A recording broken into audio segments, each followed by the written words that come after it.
बिस्मिल्लाहिर्रहमानिर्रहीम। नरेशन में हम देखेंगे कि पहला स्टेप यानी कि how to put a conjunction कैसे हम कंप्लीट करते हैं। हमारे पास कुछ एग्जांपल्स हैं, तरह एग्जांपल्स को हम देखते हैं। तो let's move to first example. He said to me will you help me. उसने मुझसे कहा क्या आप मेरी मदद करेंगे। दूसरा सेंटेंस है she said open your book. उसने कहा अपनी किताब खोलें। They said to us when will you go there. उन्होंने हमसे पूछा कि आप वहाँ कब जाएंगे। I said to her you are a fine painter. मैंने उस खातून से कहा कि आप पेंटर बहुत अच्छी हैं। He said to me may you prosper. उसने कहा मुझे दुआ दी कि अल्लाह ताला आपको खुशहाल करे। ठीक है जी। अब ये देखें कि इन सब में हमने फ़र्क करें कंजक्शन लगानी है। तो कंजक्शन लगाने का हमारे पास फार्मूला क्या है। इसमें आप देखें हर सेंटेंस के दो दो पार्ट हैं। मिसाल के तौर पर ये जिनको मैं ब्लू से अंडरलाइन कर रहा हूँ, ये हमारा S1 है। ये देखें सब में ये S1 है, ये S1 है। जिसको मैंने ब्लू से अंडरलाइन किया ये S1 है, और जिसको मैं ब्लैक से अंडरलाइन कर रहा हूँ ये S2 है।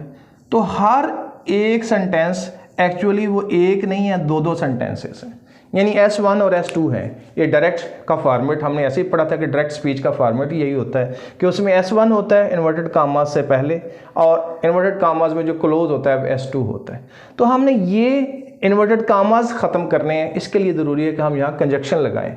तो कंजक्शन लगाने का ताल्लुक इस बात से होता है कि जो S2 है ना, इसकी काइंड ऑफ सेंटेंस क्या है, यानी किस किस्म का सेंटेंस है। ये इंट्रोगेटिव है या इम्पेरेटिव है या असर्टिव सेंटेंस है या ऑप्टेटिव सेंटेंस है या इम्पेरेटिव सेंटेंस है, ये क्या है।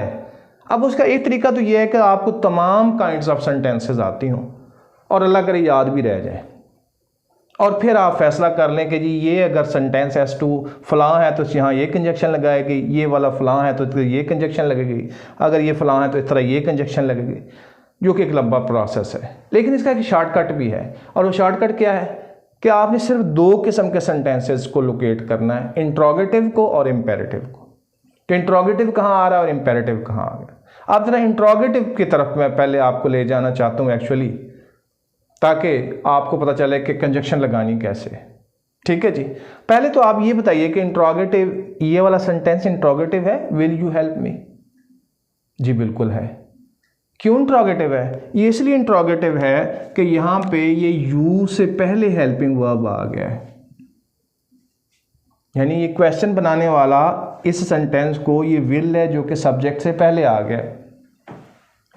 एक तो इसकी अलामत ये होती है कि उसमें हेल्पिंग वर्ब सब्जेक्ट से पहले आ जाता है और इसके अलावा कोई क्वेश्चन वर्ड इसके अंदर मौजूद नहीं है। ये सिंगल क्वेश्चन है। सिंगल क्वेश्चन की दूसरी पहचान ये होती है कि उसका जवाब यस या नो की फॉर्म में दिया जा सकता है। यस या नो की फॉर्म में सिंगल क्वेश्चन का जवाब दिया जा सकता है। अगर किसी से कहा जाए कि विल यू हेल्प मी, तो वो आपको आंसर कर सकता है कि यस, या ये कह सकता है कि नो। यही बात दोनों हो सकती हैं, यस की फॉर्म में या नो की फॉर्म में आपको जवाब दे सकता है कि वो आपकी मदद करेगा या नहीं करेगा। ये सिंगल क्वेश्चन है। इसी तरीके से आप इसी क्वेश्चन को देखें, यहाँ पे आ जाएं। क्वेश्चन नंबर, ये सेंटेंस नंबर 3 को देख लें। यहाँ विल वंस अगेन यू से पहले ही है और साथ व्हेन भी है, यानी कि यहाँ क्वेश्चन एक वर्ड की वजह से है और यहाँ क्वेश्चन दो वर्ड्स की वजह से। एक विल की वजह से कि ये सब्जेक्ट से पहले आ गया, और दूसरा व्हेन की वजह से कि ये इसके साथ क्वेश्चन वर्ड भी यूज़ हुआ है। इसको कहते हैं डबल क्वेश्चन। यानी आप पहचानेंगे सिंगल इंट्रोगेटिव को और डबल इंट्रोगेटिव को।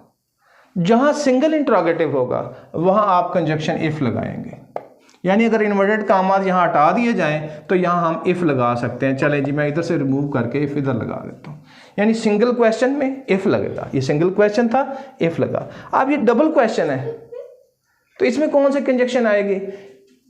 देखें, डबल, एक क्वेश्चन इसकी वजह से, एक क्वेश्चन इसकी वजह से, डबल क्वेश्चन है।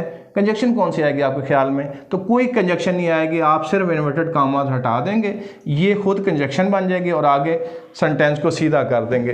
तो लिहाजा डबल जो क्वेश्चन होता है उसमें अंदर कंजक्शन हम नहीं लगाते। ठीक है जी। इसी तरीके से हम बाकी चीज़ों के बारे में देखेंगे कि उनके यहाँ हम किस तरीके से लगाते हैं कंजक्शन। बाकी जो सेंटेंसेज हैं जो बाकी ज़रूरी हैं, ये तो एक इंट्रोगेटिव को हमने डील किया है। बाकी अगर इम्पेरेटिव आ जाए तो क्या करेंगे, और बाकी सेंटेंसेस आ जाए तो क्या करेंगे, ये हम इंशाल्लाह नेक्स्ट लेक्चर में देखते हैं। Thank you.